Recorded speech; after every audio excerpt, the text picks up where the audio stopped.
होली क्यों मनाई जाती है, तो आइए जानते हैं। इस वीडियो में हम आप लोगों को बताएंगे कि होलिका दहन क्यों होता है और होली की परबी जो है वो क्यों मनाई जाती है।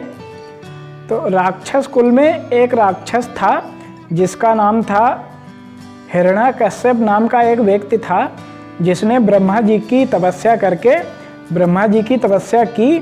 और जब ब्रह्मा जी प्रसन्न हुए तो उनसे एक वर मांगा कि मुझे कोई मार ना सके, मैं अमर हो जाऊं। तो ब्रह्मा जी ने उसे अमर होने का वरदान तो नहीं दिया, लेकिन उसे एक वरदान दिया कि तुम्हें ना कोई रात में मार सकता है, ना कोई दिन में मार सकता है, ना कोई अस्त्र ना कोई शस्त्र से तुम्हारी मृत्यु नहीं होगी। ये वरदान पाकर हिरण्यकश्यप ने खुद को अमर समझ लिया और यहाँ पर आकर अपने राज्य में उत्पात मचाने लगा। उसके घर में एक प्रहलाद नाम का उसका बेटा हुआ, हिरण्यकश्यप का बेटा हुआ और वो उसका नाम प्रहलाद पड़ा। तो प्रहलाद जो था वो भगवान विष्णु का बहुत ही प्रिय भक्त था और भगवान विष्णु की पूजा करता रहता था और भगवान विष्णु जी की जो है आराधना करता रहता। और भगवान विष्णु भी उस पर बहुत प्रसन्न रहते, क्योंकि वो राक्षस कुल में जन्म लिया था उसने और फिर भी वो भगवान विष्णु की पूजा करता था, इसलिए भगवान विष्णु उस पर प्रसन्न रहते। ये बात हिरण्यकश्यप को अच्छी नहीं लगती, क्योंकि राक्षस कुल में जन्म लेने के कारण वो भगवान विष्णु की पूजा नहीं कर सकता था। तो जब भी वो कभी भगवान विष्णु जी की पूजा करता तो राक्षस राज हिरण्यकश्यप जो था उसे मारता पीटता और डराता धमकाता कि तुम विष्णु की पूजा ना करो, विष्णु मेरा शत्रु है। तो हिरण्यकश्यप ने भक्त प्रहलाद को पढ़ने के लिए गोकुल में भेज दिया, गुरुकुल में भेजा। तो गुरुकुल में भी प्रहलाद ने भगवान विष्णु जी की पूजा करनी स्टार्ट की। तो गुरुकुल में जो बच्चे पढ़ते थे वो भी वहीं पर पूजा करने लगते। उसके बाद जब हिरण्यकश्यप बहुत परेशान हुआ तो उसने सोचा कि मैं प्रहलाद को मार दूं। तो प्रहलाद को मारने के कारण उसने योजना बनाई। तो सबसे पहले उसने प्रहलाद को पहाड़ी के ऊपर से नदी में फेंका। तो पहाड़ी के ऊपर से जब नदी में फेंका तब प्रहलाद को भगवान विष्णु जी ने बचाया और बचाने के बाद फिर भगवान विष्णु प्रहलाद को उनके घर भेज दिया। तब भी प्रहलाद का वध नहीं हुआ। उसके बाद जो हिरण्यकश्यप था वो अपनी बहन होलिका के पास गया और होलिका ने भी भगवान होलिका जो थी तो उसने भी भगवान ब्रह्मा जी की तपस्या की थी। तो ब्रह्मा जी ने उन्हें होलिका को एक चादर दी थी, कहने लगे ये चादर जब भी तुम ओढ़कर अग्नि में या कहीं भी जाओगी तो ये चादर तुम्हारी रक्षा करेगी और तुम्हें अग्नि जलाएगी नहीं। तो ये वरदान पाकर, ये चादर पाकर होलिका भी बहुत प्रसन्न हुई।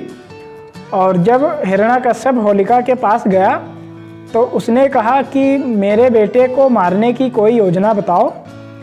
तो होलिका ने क्या किया, होलिका कहने लगी कि मैं ये चादर ओढ़कर प्रहलाद को अग्नि में बैठूंगी और अग्नि मुझे नहीं जला सकती, प्रहलाद को जला देगी और प्रहलाद की मृत्यु हो जाएगी। तो एक अग्नि कुंड बनाया गया, यानी होलिका बनाई गई और उस पर होलिका जो थी हिरण्यकश्यप की बहन, उसने क्या किया, उस पर चादर ओढ़कर प्रहलाद को लेकर गोद में बैठ गई और भगवान विष्णु की कृपा से वो चादर जो थी वो प्रहलाद के ऊपर आ गई और होलिका उस आग में जल गई और प्रहलाद की जान बच गई। तब से होली मनाई जाती है। और तब जब प्रहलाद की जान बच गई तब हिरण्यकश्यप को मारने के लिए भगवान विष्णु ने वाराह रूप का अवतार लिया था। और वाराह रूप अवतार लेने के बाद हिरण्यकश्यप की ना दिन में ना रात में संध्या की वेला में अपने नाखूनों से हिरण्याकश्यप का वध किया था भगवान विष्णु ने। नमस्कार दोस्तों, स्वागत है हमारे एक और न्यू ब्लॉग में।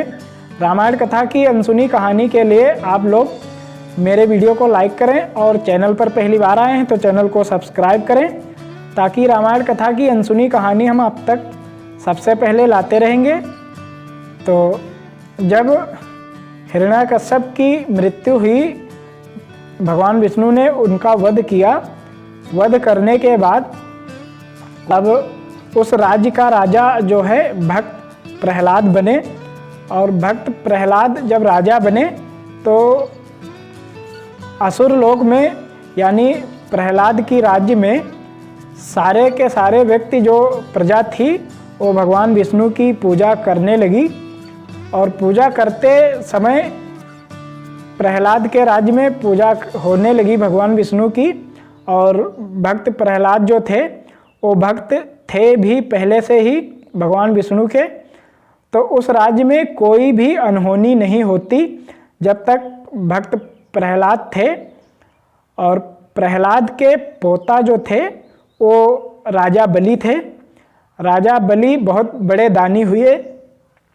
बहुत बड़े दानी होने के कारण भी राजा बलि के दरबार में जो कोई भी आता तो राजा बलि उसको कोई ना कोई दान देते।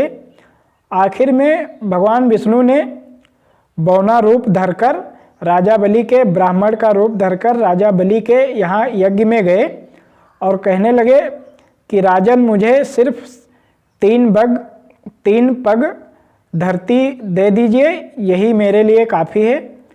तो राजा बलि ने उन्हें 3 पैग धरती नापने का आदेश दिया। कहने लगे, जहाँ तुम्हारी इच्छा हो तहाँ तुम नाप सकते हो।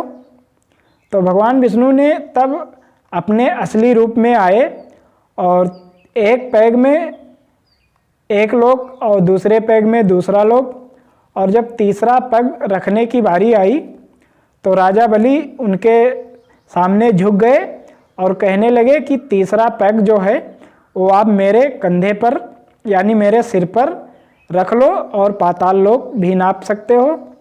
तो भगवान विष्णु ने तीसरा पैग राजा बलि के सर पर रखकर पाताल लोक भी नाप लिया। इस तरह से भक्त प्रहलाद की कहानी जो है हमने आप लोगों को इस वीडियो के माध्यम से सुनाई। और रामायण कथा की अनसुनी कहानी के लिए हमारे चैनल को सब्सक्राइब करें और वीडियो को लाइक करें। कमेंट में जय श्री कृष्ण जरूर लिखें। और आप लोग कमेंट में ये भी बताएं कि मैं अगली वीडियो किस टॉपिक पर बनाऊं और कौन सी कहानी आप लोग ज़्यादा से ज़्यादा सुनना चाहते हैं, तो मैं उस टॉपिक पर वीडियो बनाऊं। तो मिलते हैं किसी अगले वीडियो में।